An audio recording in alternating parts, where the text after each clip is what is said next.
I wasn't on her close friend's story. Her coworker sent me a screenshot. She was in a hotel room with another guy, captioned, "Let me heal in peace." I waited until she came home, hugged her like nothing was wrong, then left a printed copy of the screenshot on the kitchen counter. 3 days later, she was at my door, begging me to talk. Before we start the story, huge thanks for 4,000 subscribers. I'm so grateful for all the support. Let's keep it going.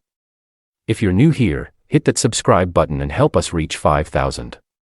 I've replayed that moment in my head 1,000 times. Monday afternoon, sitting at my desk, trying to focus on the quarterly report due the next day.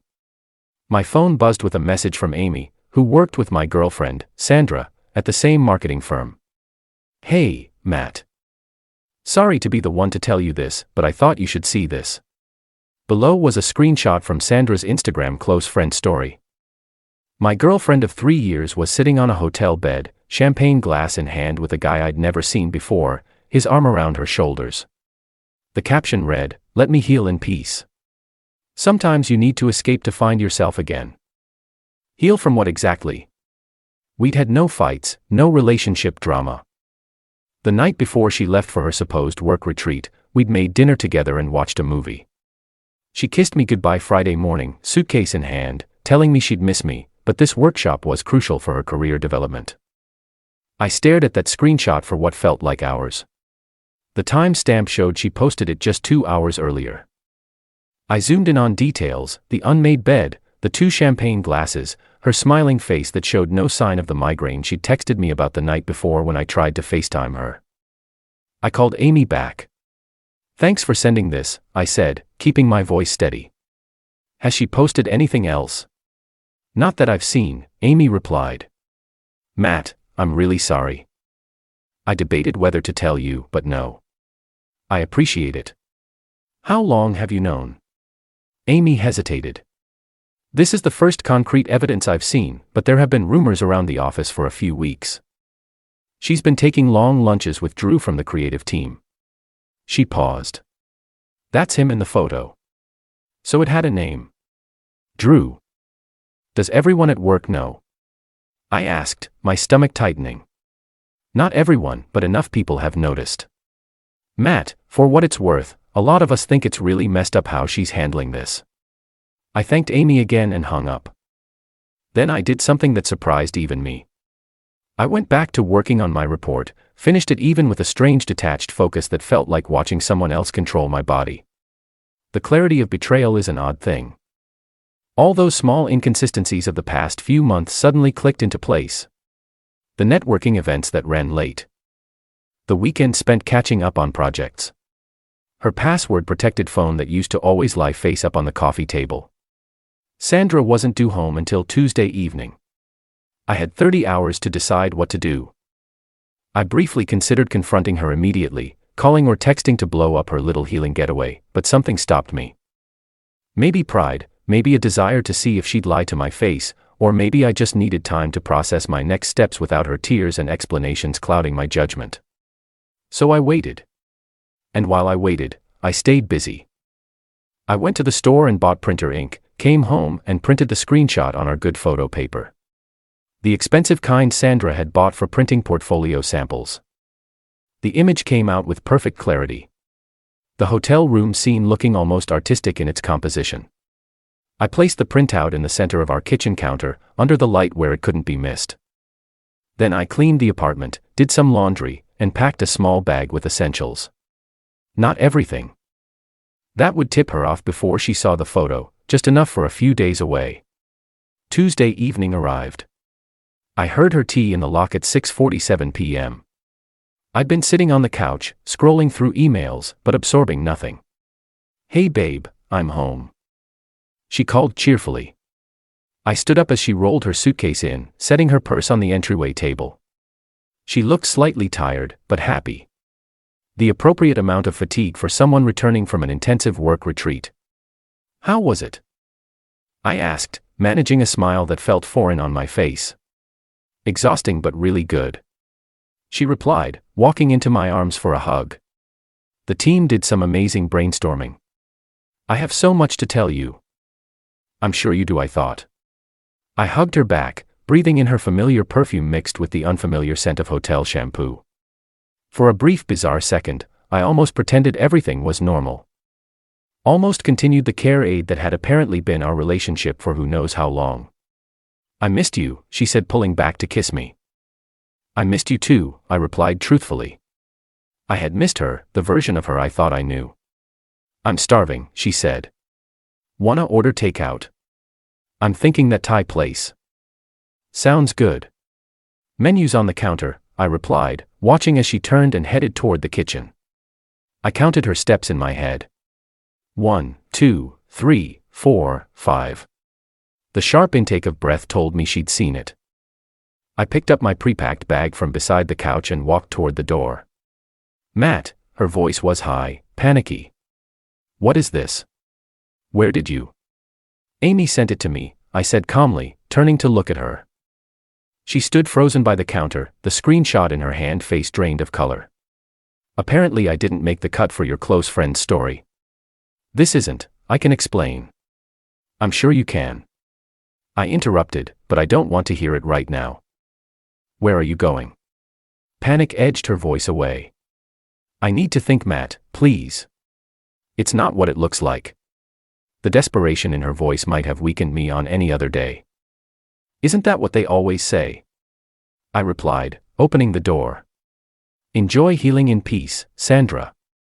I closed the door behind me on her protests, walked calmly to my car, and drove to my brother's place across town. The next 3 days were a blur of activity. I took Wednesday off work to get my bearings, but by Thursday, I was back at my desk, focusing on finalizing the quarterly report. My phone collected texts and voicemails from Sandra that I didn't read or listen to. My brother gave me space, but offered support in his own way. Cold beers in the evening, no pressure to talk, just company when I needed it. On Thursday night, he finally asked the question. So what's your plan? I looked up from my laptop. For Sandra, the apartment, your stuff, life. I realized I hadn't thought that far ahead. I don't know yet. Part of me just wants to ghost completely, start fresh. He nodded. You could, but you've built a lot there. Job, friends, the place. True. You know she called me. Right. He added. This surprised me when. Yesterday and this morning, crying both times asking where you were if you were okay, said she made a horrible mistake. What did you tell her? That you're an adult, and if you wanted to talk to her, you would. I nodded appreciatively. Thanks. For what it's worth, he continued. She sounded genuinely wrecked. Not that it excuses anything. I closed my laptop. I keep thinking about that caption. Let me heal in peace. Like she's the victim somehow. What exactly is she healing from? Our perfectly normal dinner the night before she left. My brother shrugged. People tell themselves whatever story makes them feel better about their choices. That night, I finally looked at my phone. 28 texts from Sandra, 13 voicemails. I read the texts but didn't reply. Matt, please come home so we can talk. It wasn't what it looked like. I made a terrible mistake. Drew means nothing to me. I don't know why I did this. Please give me a chance to explain. I love you. Only you. The progression was fascinating. Starting with denial, moving to admission, then desperation. And finally, early this morning, I'll be at your office at 5. Please just talk to me. I didn't show up. Instead, I texted Amy, who confirmed Sandra had called in sick for the past 2 days. Apparently, her absence had only fueled office gossip as several people had seen the Instagram story before she deleted it. Drew's been reassigned to another team, Amy added. He's telling everyone it was just a friendly weekend, and you're overreacting. Of course, he was. Friday evening, 3 days after Sandra had returned home, I was at my brother's place, packing up my temporary belongings. I decided to stay at a hotel for the weekend while figuring out a longer-term plan. My phone buzzed with a text from my neighbor, Tom. Hey, man. Sandra's sitting outside your door. Been there for like 2 hours. Everything okay? I sighed. She'd finally tracked me down. I thanked Tom and told him everything was under control. Want me to tell her to leave? He offered. No. It's fine. I'm heading back anyway. I drove to our apartment building slowly, rehearsing what I might say. When I reached our floor, I saw her immediately. Sitting on the floor beside our door, knees pulled to her chest, eyes red from crying. She scrambled to her feet when she saw me. Matt. She breathed, like my name was both a prayer and an apology. I stopped a few feet away, apartment keys in hand. How long have you been here? A while. She admitted. I went to your office, but they said you'd worked from home today. I tried your brother's, but he wouldn't tell me anything. I needed to see you. I nodded, then moved past her to unlock the door. I held it open. You might as well come in. No point having this conversation in the hallway. The apartment looked different somehow. Pictures that had been on the walls were missing. A few decorative items Sandra had chosen were gone from shelves. I've been staying at my sister's. She explained, noticing my observation. I took a few things. Okay. I set my keys on the table. So talk. She took a deep breath. First, I want to say I'm truly sorry. What I did was inexcusable. Which part? Cheating, lying, or just getting caught? She flinched. All of it. Matt, I've been, I don't know, lost lately. Questioning everything. It wasn't about you. That's where you're wrong. I interrupted. It was absolutely about me, about us. Every choice you made was a choice against our relationship. You're right. She conceded, tears forming. I've been selfish and stupid. Drew was just attention validation. It didn't mean anything. It meant enough to lie to my face, to create an elaborate fiction about a work retreat to specifically exclude me from seeing what you were really doing. She wiped her eyes. I know, and there's no excuse, but Matt, we can work through this. People make mistakes. Relationships survive infidelity. Is that what you've been telling yourself? I asked that this was just a mistake, like forgetting to pay a bill or burning dinner. No. Because mistakes are accidents, Sandra. This was dozens of deliberate choices day after day. She sat heavily on the couch. What can I do? Tell me what you need to forgive me, and I'll do it. I leaned against the wall, suddenly tired. That's just it. I don't know if forgiveness is what I want. What do you mean? I mean, even if I could get past this, the lies, the cheating, I can't forget that caption. She looked confused. The caption. Let me heal in peace. I quoted, you presented yourself as the wounded party while actively betraying me. That level of self-deception scares me more than the cheating itself. She was quiet for a long moment. I didn't think of it that way. Clearly.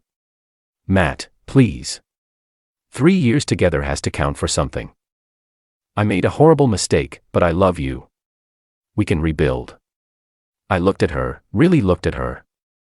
The woman I'd planned to propose to next month. The ring was still hidden in my sock drawer.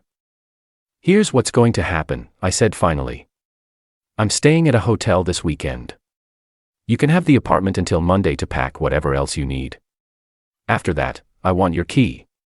I'll handle breaking the lease with the landlord. Her face crumpled. So that's it. You won't even try. Would you, if the situation were reversed? She didn't answer. I thought so, I said. Oh, and you might want to update your resume. Amy mentioned the partners aren't thrilled about an office romance imploding so publicly, especially after you claimed to be at a company retreat. Her eyes widened. What are you saying? I'm saying actions have consequences, not just for us, but professionally. Drew's already been reassigned. Office gossip travels fast.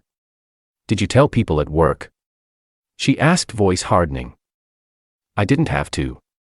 Your close friends list did that for you. As I moved to grab a few more essentials for the weekend, she remained on the couch, defeated. Was any of it real?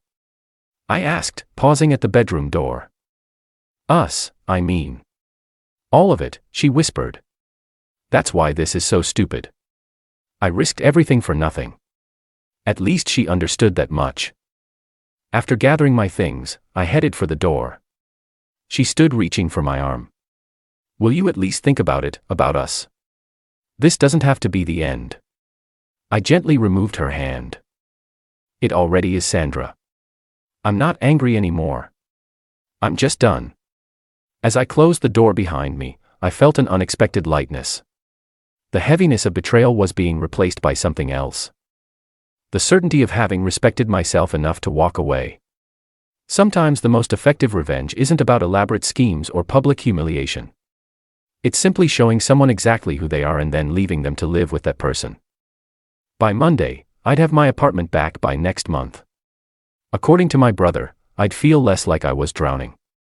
And someday, maybe that ring in my sock drawer would be meant for someone who understood that healing isn't something you do in secret in a hotel room with someone else's arms around you. It's something you do honestly, openly, and with integrity, even when it's painful, especially then.